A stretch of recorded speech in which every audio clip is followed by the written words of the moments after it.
Okay, so welcome back. Last time we talked about confirmation bias and wishful thinking. So wishful thinking, as we recall, is the tendency to treat the fact that you would prefer something to be the case as a reason for believing it.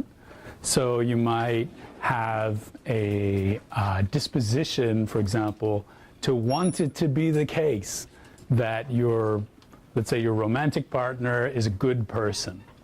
And a wishful thinker might be motivated to believe certain things about their romantic partner in virtue of the way they would prefer them to be. So wishful thinking is very straightforwardly not believing something for a good reason, believing something because you would prefer it to be the case, and simply because you'd prefer something to be the case is not a good reason for believing that it is the case. Simple as that.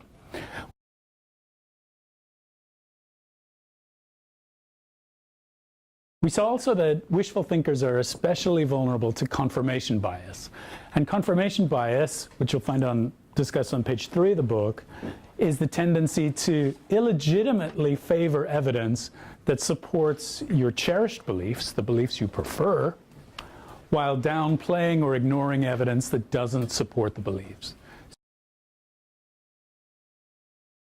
So for example, in your own consumption of media, in your own use of the internet, etc., you'll often find yourself favoring sources of news, sources of opinion that favor or that already agree with yours.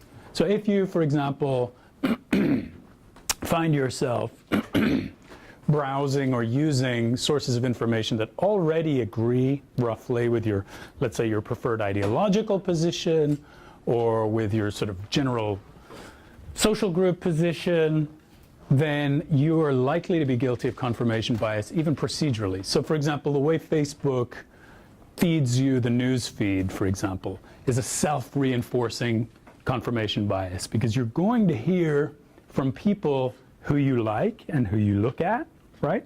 So the news will be biased more towards people whose views you already have consonance with, people who you're affiliated with, etc.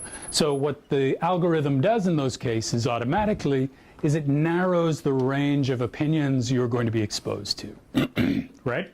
So algorithmically, the very structure of social media is going to force you into a narrower and narrower, and presumably more extreme version of the views you already hold.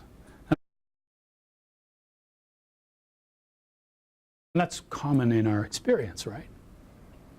Okay. So for example, if you have a strong ideologically leftist tilt to your politics, let's say you're ideologically aligned strongly with the sort of the left wing of the Democratic Party, let's say, it's likely that most of the news that you're fed, which is an ugly word for what happens on Facebook, you're being fed the news, your news feed is going to tilt you more in that direction.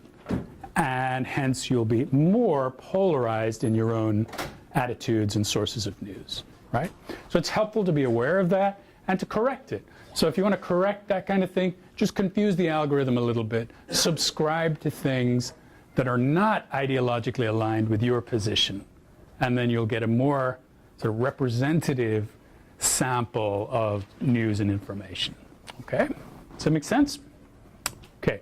So confirmation bias can be built right into the technologies that we use, right? Like our Facebook or our other news feeds.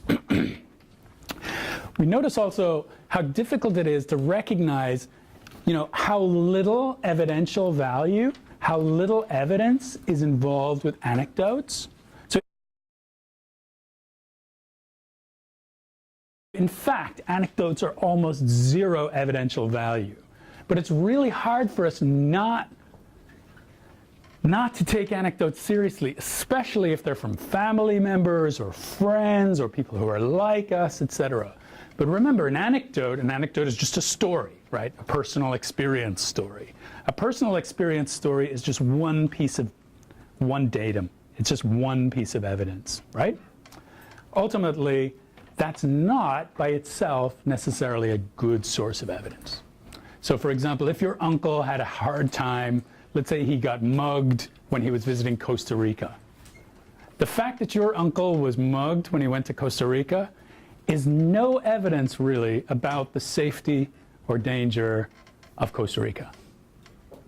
That's very hard for us to understand. It's maybe a little bit of evidence, but it's not really powerful or overwhelming evidence. Similarly, the fact that your best friend, let's say, had trouble with his iPad. Let's say his iPad broke. Yeah? The fact that he complains to you about his broken iPad or broken device, right, is not evidence in itself of the reliability of that piece of equipment, of that brand, let's say, right? But it's really hard not to take it into account. And we should think about that. What is it in our own psychological makeup that causes us to take extremely seriously anecdotes, the things that our friends and other members of our affiliation group tell us? And why does that override, let's say, Consumer Reports? So let's say you read in Consumer Reports, which is a magazine that does surveys and scientifically examines the quality of every product and doesn't take ads, et cetera, et cetera. It's a nonprofit. Why is it that Consumer Reports would have less evidential value than the story your friend tells you about his tablet, let's say, and the reliability or unreliability of his tablet? Right? Clearly, Consumer Reports is a better source of evidence than the one story your friend tells you, right? They test thousands of products, or hundreds of products, let's say, some representative sample of products. Your friend's experience is a single piece of evidence, right? But think about your own experience. If someone you knew and cared about told you that story, it'd be very hard to ignore it. And it would have a very serious influence on how you decided what to buy, right? That's natural. But we should be aware of these things in the psychology of our own reasoning. So our affiliation groups are very pivotal, have a great deal of force on how we form our beliefs. Yeah? Okay, so now let's move on. Now we're talking about what's going on in Chapter 2. But the last thing, actually, we talked about in Chapter 1 was common sense. And common sense, as we saw, is our starting point. So we begin our consideration of, how to reason well with our only starting point, which is right now, which is common sense. So we notice common sense affords us the ability to notice obvious errors in reasoning. So if someone contradicts himself in an obvious way, we know that that's a problem. So we have, via common sense, the ability to recognize obvious contradictions. So if there's a contradiction, it's a flag. We understand that. Similarly, if there's an emotional appeal, on reflection, common sense will tell us, okay, this emotional appeal is not a good reason. So if you're believing something because of its emotional resonance, that's not a good reason to believe it. So if your friend says to you, I'm sure that Sally is faithful to me. Why? We're asking for a justification, or he's asking for a justification. Well, it would break my heart if Sally were cheating on me. So there's no way she's cheating on me. Now, the fact that it would break your heart, the fact that you would be sad about the news, is not a reason to think the news won't come. Okay? All right. So common sense, you don't need to take a course in logic or a course in critical thinking to understand that there's a mistake here, right? Everyone sees that. Very simple. And we recognize that the speaker, in this case, our friend, is making a basic error insofar as he's going to, take his emotional state as the basis for determining whether or not Sally's cheating on him. So it might be the case that she's cheating on him and that the victim's heart will break, right? That might be the case. Go ahead. So Josh, right?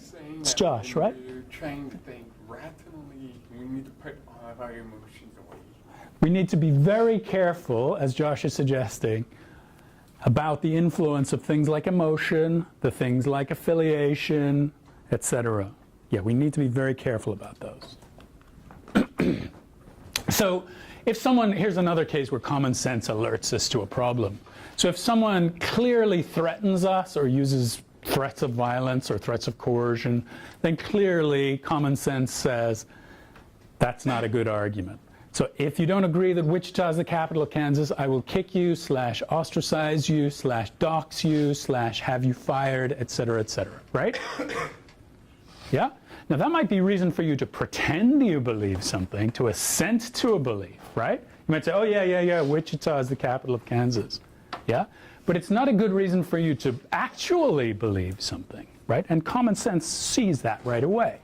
We recognize that if we're being coerced, that we're not being rationally persuaded. And we'll talk about rational persuasion in a second. Why does so many riots go on? Sorry? Why does the government let so many, like, just obvious riots for, like, violence, like Berkeley, where they just kind of trashed the entire, like, campus and started beating people with bats and stuff? Yeah, I don't have an answer for that. Oh, really? Yeah. Okay, so in addition then to direct threats, right? Yeah, so direct threats, like I'm going to dox you, I'm going to ostracize you, I'm going to kick you, etc., etc. There are going to be attempts to distract or mislead us, right? And so common sense also sees that. So we are, like, for example, if we see, for example, these distracting or non sequitur style arguments, let's say here, Lucas is ugly, therefore Lucas is smart. Common sense. You don't need, again, to take a class in critical thinking or logic to see that that's not a good argument, right? It has a therefore in it. It is sort of like an argument, and we'll see in a second what arguments are, but it's not a good argument, right? Everyone in here sees that that's not a good argument, right? That's an example of what we call a non sequitur. Okay, oranges are sweet and round. Onions are round, so onions must be sweet too.